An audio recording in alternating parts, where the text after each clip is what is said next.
Welcome, ladies and gentlemen. My name is Nightfall here on this Destiny 2 video, and today we're going to be talking about how to get through the Arms Dealer Nightfall High Score, getting 100,000 score, maybe an 150,000 score. There's so much potential in this one. I'm also going to be talking about how to get 60,000 and 80,000 if you're looking to get the aura or getting a little bit higher than the aura. I'm going to be talking about what I recommend for the handicaps, the weapons, the subclasses, the singe, the different parts. I'm going to be showing you where to use different supers and all that stuff. So make sure you stay tuned, watch the whole video, and you should be able to get through this pretty well, because this is one of the highest scoring Nightfalls out there that don't have any lost sectors. And come to think of it, I don't even know how somebody would use a lost sector for this one. So out of everyone, this is going to be the one where you're going to have to put in the most work and you're going to get the most out of it. And if you do end up liking this video, make sure you leave a like down below and subscribe for more Nightfall tips in the future. I have pretty much every single Nightfall with a tutorial video now. There's only one left that hasn't arrived yet, which is Exodus Crash. So we're getting near the end of the tutorials. After that, I'm probably just going to do high scores or be like, try to do max handicaps and maybe release a video on those.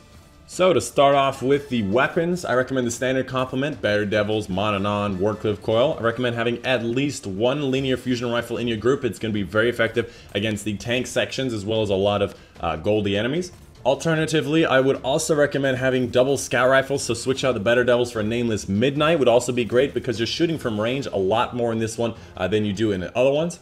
As far as supers and Singe, I recommend Void Singe because there are very few enemies that do Void, and there are a lot of enemies that do Arc and Solar. The only enemies that do Void are the Centurions, which are a little bit of problems, and Servitors, which are very infrequent and don't even fight you most of the time. As far as subclasses go, on our Void setup, we went with a Tether for orbs, we went with a Sentinel for general enemy slaying, and a Nova Bomb for getting the burst damage on big enemies or big targets. As far as exotics go, I went with Mask of the Quiet One on my Sentinel to get, you know, more energy and all that stuff, although alternatively you could use the Doomfang Pauldrons. On the Nova Bomb, I assumed he used the Dire Ahamkara Skull. However, I cannot confirm, so most likely you could probably use anything. Nova Bomb is not really particular to any specific class, and then obviously Orpheus Rig on your Tether Hunter. And for the Sentinel, I recommend the bottom tree because you're not getting melee kills. You're not getting any melee kills unless it's with the Sentinel, so the melee top tree is just not that useful.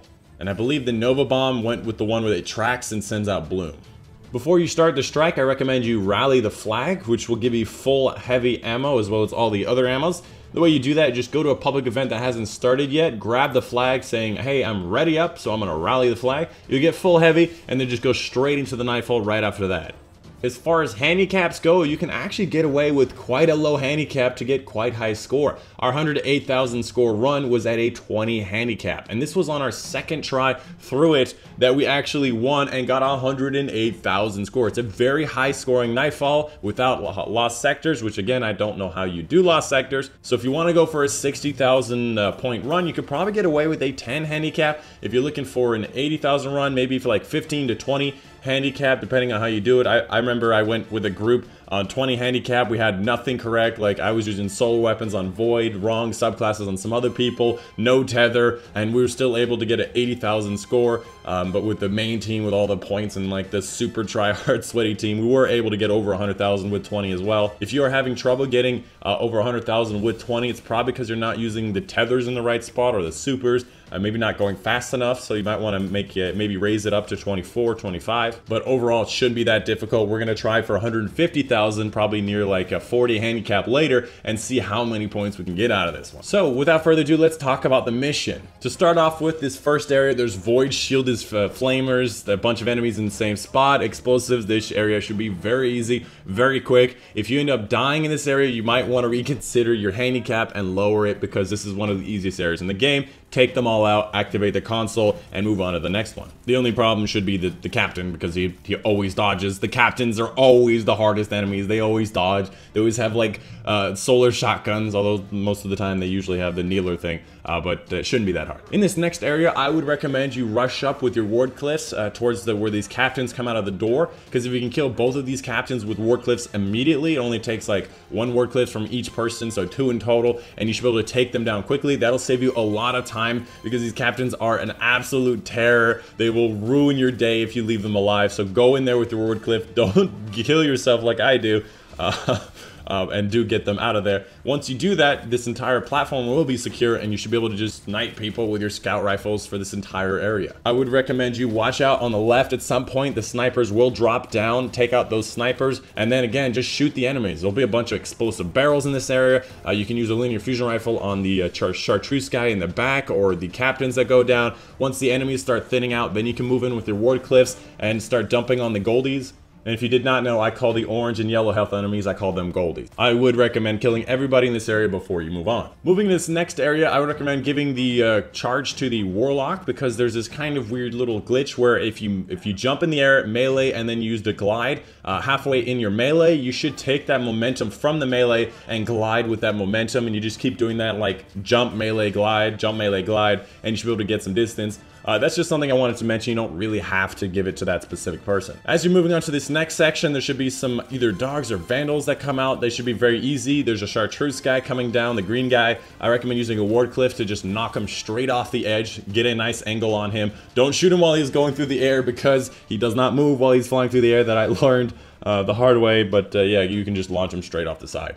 That goes for pretty much any enemy with a lot of health. With the ward cliff, it will launch them a really far distance. The guy with the charge should just pretty much run in there with the charge and dunk it as soon as he can. Once both of these things are taken care of, I recommend putting down a double tether on the group of enemies that come out of the door. The faster you get your charge down and you get all your teammates going through that chartreuse guy, the more the enemies will be bunched up together. So make sure you get in there as quickly as you're possible. But of course, don't die, because if you die, all the orbs on the ground will disappear for you. So again, throw down a double tether on these enemies, then have your sentinel wipe up these enemies that are tethered in this area. I was able to get like 10,800 points in a single combo, which was really fun and really interesting. Then use your Nova Bomb on the group of Cabal to come out. The Goldies as well as the Chartreuse guy should be able to take out most of them, and then clean them up with some ward cliffs and some regular shots. And again, there should be a lot of Goldies in this area, so that's going to be a lot of points as well as a lot of heavy. So you should get a ton of heavy, use them as you need them,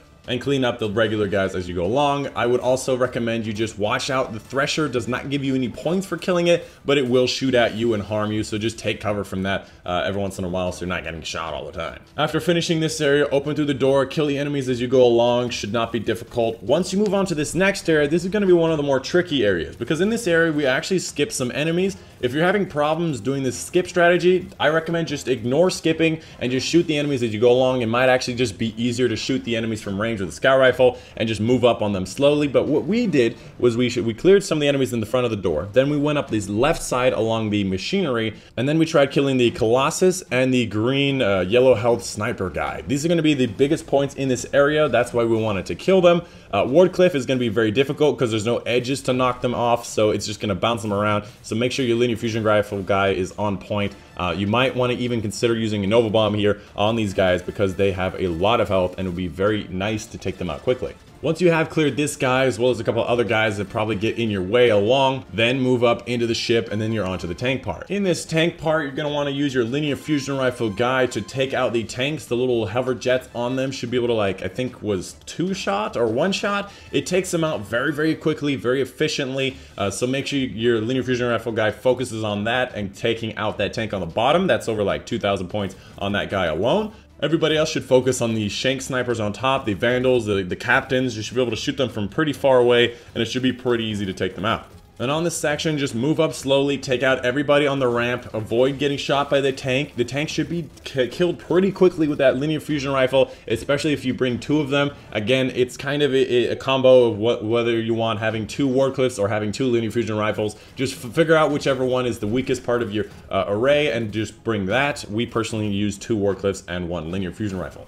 Once you've cleared the ramp on the left side as well as the tank on the bottom, then activate the console that's on the bottom floor. That should spawn some more enemies. If it doesn't, I'm thinking about something else, which shouldn't be that hard. Once you activate the second console, the second tank will come down. So wait to activate that one, because that's going to be the more difficult one. Once they do come down, you should be able to just clear out the enemies in front with some grenades or some rockets if you brought a cluster rocket, which are also a good weapon to use. Then just use a Nova Bomb on the tank, using the linear fusion rifle and the rest of the engines as you need. The chartreuse guy should be fairly simple.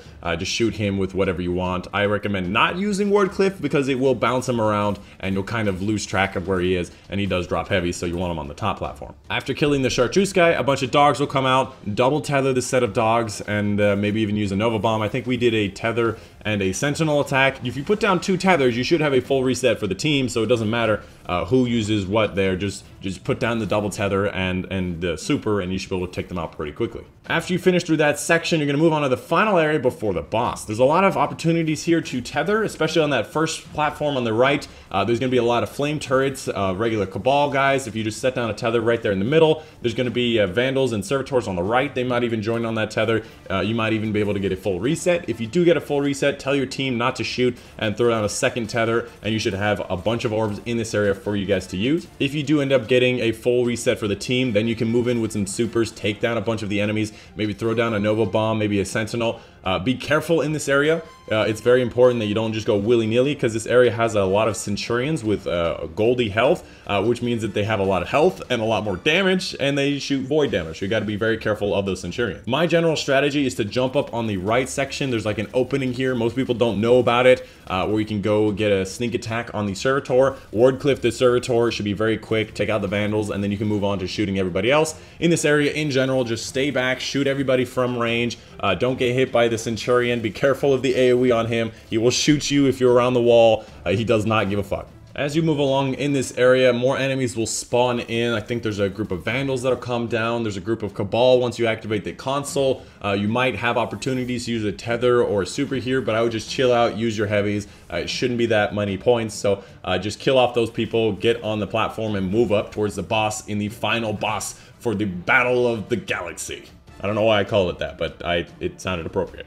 So now you're onto the boss fight. It's pretty distinct phases that are kind of just duplicated twice, and then the third phase is the one he runs at you. We're going to be going in depth about the different places I recommend using supers and what to avoid. Firstly, you just put damage on him. I recommend just using your regular weapons until he starts walking away. As soon as he starts walking away, then you start using your supers. Try to keep him around as long as possible, because as soon as he starts walking away, he'll go to his tower. You want to put as much damage on him as possible so that he's not shooting you when he's in his dome, as well as the fact you might actually just skip a dome part if you do enough damage to him while he's on the ground.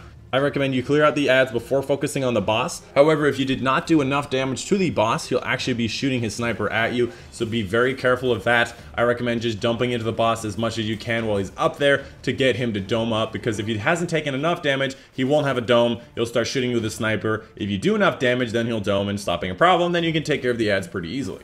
Once you take care of the ads, then do the fusion core. Again, use your warlock to get across very quickly with his little glide melee thing. Use your teammates to try to clear out the area or distract when you go down for the touchdown, because again, the Centurions hurts and will kill you pretty quickly. Once you do the touchdown, you do get the fusion core in, then the boss will come down, he'll land right next to you, and then walk along the back to the other side. So don't be along the back, maybe be more towards the tower section, and then chase him instead of him chasing you. As he's going along, he'll spawn more dogs, more flame turrets.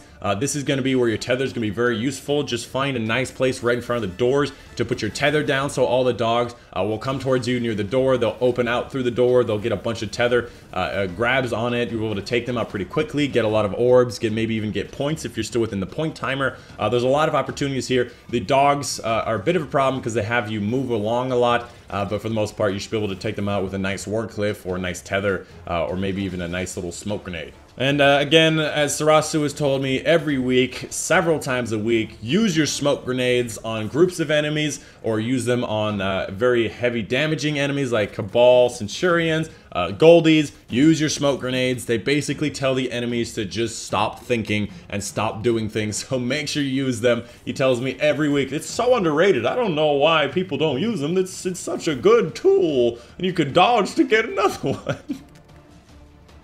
Shit, dude, that was some heavy shots fired. But he's totally right. Smoke grenades are pretty powerful. Once you've damaged the boss enough, he's going to jump into his tower. Again, if you've not done enough damage to the boss, he's going to shoot at you with his sniper before he puts up his dome. So if you see that the boss is shooting you with a sniper, get away from the regular ads and focus down that boss. Get him to dome up because he will damage your enemies and he'll damage your teammates very quickly with a lot of damage. You need to put him in his dome as soon as you can. Once he's in his dome, it's going to be pretty much the same as last time. Clear the ads, grab the fusion core, bring it over, have your teammates clear the enemies on the fusion core pad. The boss will jump down again. However, once the boss does jump down again, I believe the dogs stop spawning. Snipers will start spawning at that point, and then you're in the last section of the boss where he'll stop using his sniper rifle and you'll start using an arc shotgun, very similar to the slug shotgun the legionaries use. He'll start jump jetting towards you, he'll start running you down, so you need to be very mobile. When the boss is down off his second tower, he's going to be running you down. Be very mobile, run around the area, never stay in the same place for very long unless your teammates are baiting him around. For the most part, just damage the boss, stay at range from him. If ads spawn in, take care of the ads immediately, especially if it's the snipers that come in. There's going to be at least one Goldie sniper, or I think actually it's a Goldie Scion without a sniper, and the rest of them will be snipers, so you gotta be very careful. Take them out, then focus back on the boss. If new snipers spawn in, focus the snipers, and then focus the boss, and you should be able to take down the boss without too much problem if you stay away from him. And that's pretty much it. There's not much more to it. Stay away from the boss, take out the snipers. It should be pretty straightforward. Finish the mission, get yourself an emblem. Get yourself an emblem with a ton of points on it. Get yourself an emblem variant. For the most part, the emblems don't look that great. I don't really like the digital camo on it. It looks silly and not very good. But anyways, that's the video for you guys today. If you're looking for the unique Nightfall exotic, it's going to be a sparrow, an exotic sparrow with kind of Arms Dealer style on it. I think it has this little console that he brings up on his arm to summon the flame turrets, as well as some like explosives on the front. It's a pretty rare drop. I've only finished the Nightfall twice now. I haven't seen a drop on anybody. I think more console had him drop on his first try. Goddamn lucky bastards. Oh man, one of these days I'm gonna get one of the unique Nightfall drops. One of these goddamn days. But anyways, that's the video for you guys today. Hope you guys did enjoy. My name's Midnight Chronic, and I'll see you guys on the next one.